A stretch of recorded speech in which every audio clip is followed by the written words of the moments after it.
Durante essa nossa conversa a respeito da palavra de Deus, eu gostaria de perguntar para você o que a teologia retrata sobre a parábola do filho pródigo. A parábola do filho pródigo, ela tem grandes características que foi utilizado durante os séculos e até hoje ele nos deixa um grande aprendizado. A parábola do filho pródigo, registrada no livro de Lucas, capítulo 15, Cristo ele estava sendo confrontado pelos fariseus, pelos sacerdotes daquela época do conselho religioso, porque Cristo ele se sentava no meio de pecadores, que os sacerdotes tinham com eles que eles não poderiam se misturar. E Cristo, em várias passagens da Bíblia, ele nos mostra que ele não veio para os que são salvos, mas para os que precisam de salvação. Então Cristo ele se levanta e fala para os saduceus 3 parábolas, que todas as 3 são ligadas e são uma só. Ele conta a parábola da dracma perdida, a parábola da ovelha perdida e a parábola do filho pródigo. A parábola da dracma, a dracma era uma moeda de um grande valor, onde quando as mulheres iam se casar, elas ganhavam essas moedas, porque se caso houvesse a perca do seu esposo, aquelas moedas supririam o seu dia a dia, porque viviam numa sociedade opressora, onde a mulher não tinha força de voz, ela não tinha como fazer alguma coisa assim de espontânea.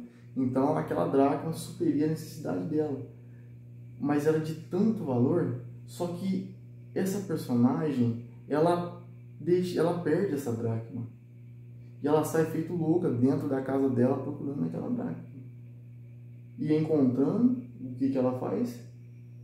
Ela chama todas as pessoas que estavam ali, as mulheres do convívio dela, e fazem o quê? Festa. Mas eu te faço uma pergunta: uma moeda perdida, ela sabe que ela está perdida? Não. Por quê? Porque ela não pensa, ela não tem raciocínio, não tem mente, não tem como ela saber que ela está perdida. Exatamente.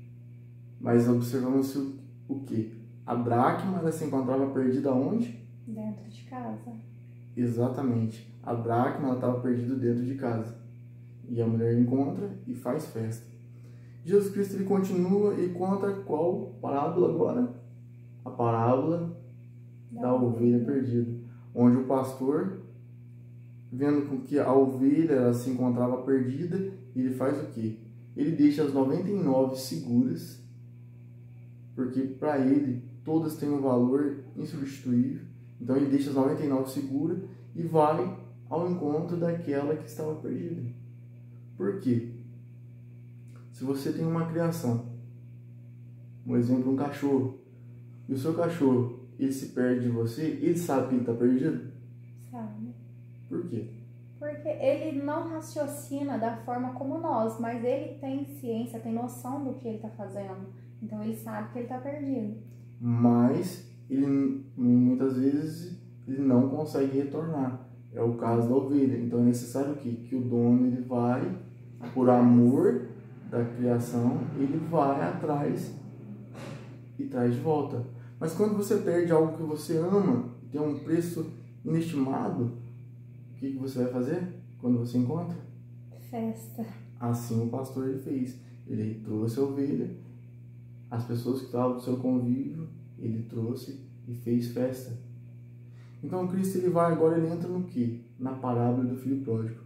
Nós observamos o seguinte: existiam 2 irmãos. Um vai até o pai e pede ao pai a parte da herança, que é o filho pródigo. Mas o primogênito, ele também recebe a parte da herança. Só que naquela época, naquela região, se você chegasse lá e pedisse para o pai a herança, é como se você chegasse e falasse para o seu pai: eu quero que meu pai morra. Era um desrespeito, né? Exatamente. É como se falasse: não, eu quero que meu pai morra. E assim foi feito. Só que, muitas vezes a gente olha o quê? O filho pródigo está perdido. Porque ele pediu a parte da herança e foi embora. Foi viver sua vida. Exatamente, mas a gente esquece que ainda ficou um que também recebeu a parte da herança. Então observamos o quê? Que tanto o filho pródigo como o primogênito que ficou em casa também estava perdido. Só que o filho que saiu, o que acontece com ele? Ele retorna à casa do pai. Só que você observa o seguinte, quando ele retorna à casa do pai, o que estava acontecendo na casa? O pai vai, chama o empregado ali, seu servo, fala assim, vai lá, pega o melhor no rebanho e vamos fazer festa, porque o meu filho retornou. Só que observa o seguinte, quando o mais velho ele retorna, porque ele também não estava em casa, ele tinha saído, fazer seus afazeres, e ele retorna. Quando ele retorna, o que estava acontecendo na casa? Uma festa. Exatamente. O que estava perdido, o que estava em pecado, ele havia retornado. Aos olhos de todo mundo, ele tinha retornado. E o pai estava fazendo o quê? Recebendo ele com festa. Exatamente. Agora eu te faço uma pergunta. O que Jesus Cristo estava fazendo? Estava recebendo seus. Festa. Era motivo de festa, porque os pecadores estavam até ele, estavam retornando ao pai. Só que o filho pródigo, ele retorna. O filho pródigo não, perdão. O filho primogênito, ele retorna. Quando ele chega lá, ele fala, mas o que está acontecendo? O teu irmão chegou em casa, ele retornou em casa, o teu pai está fazendo festa. E ele pede o quê? Que chame o seu pai. E ele questiona o seu pai. Pai, mas o que é isso? O senhor nunca me deu nada para eu poder festejar com meus amigos. Agora o meu irmão que fez o que fez está aqui e o senhor está fazendo festa para ele? Aí, o que o pai responde para ele? Que tudo que era dele era do filho também. Exatamente. Tudo que eu tenho é teu. E o meu filho retorna. Motivo de festa. Agora, observe-se o seguinte. O filho mais velho, ele estava perdido aonde? Dentro de casa. E o filho mais novo estava perdido aonde? Fora. Estava tendo festa, porque o pai estava lá. O filho, ele foi ao encontro do pai. Porque lá na casa dele, ele tinha na sua cabeça que se ele retornasse, ele ia ser mais bem tratado do que ele estava sendo lá fora. Se ele fosse tratado igual os servos do pai, para ele já estava bom. E ele retorna e estava tendo o quê? Festa. E o filho chega e ele não entra. Ele pede que chama o pai. Agora vamos voltar no começo. Cristo, o que estava acontecendo? Ele estava sentado com quem? Com os pecadores. Os religiosos da época, trazendo para o dia de hoje, os sacerdotes, os pastores, entre outros representantes espirituais, ele estava questionando Deus. Por que Deus ele estava sentado com o pecador? Se a igreja estava lá, por que ele estava com o pecador? Ou seja,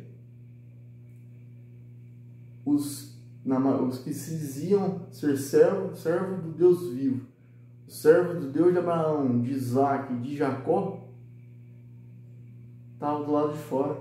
O melhor ele estava perdendo. O melhor da festa. Exatamente. Então, o que a parábola está dizendo?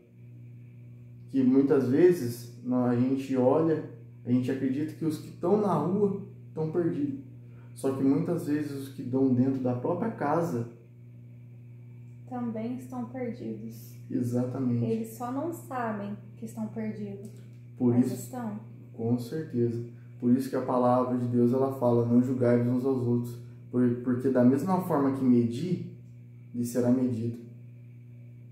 Então, é isso que a palavra do Senhor ela nos diz. E outra coisa que retrata a palavra de Deus, que quando um pecador se arrepende, há festa nos céus. Exatamente. Então, não importa se estamos dentro da igreja, se estamos fora da igreja, todos nós, sem exceção, somos todos do mesmo valor para Deus. Agora, em cima do que você falou, que quando um pecador se arrepende, há o quê? Festa nos céus. Agora eu vou deixar uma pergunta no ar. Quem faz festa no céu? É os anjos? Ou é Deus? É uma pergunta e quem sabe numa próxima oportunidade a gente vem e dialoga mais sobre isso. Gente, é fera. Festa é festa.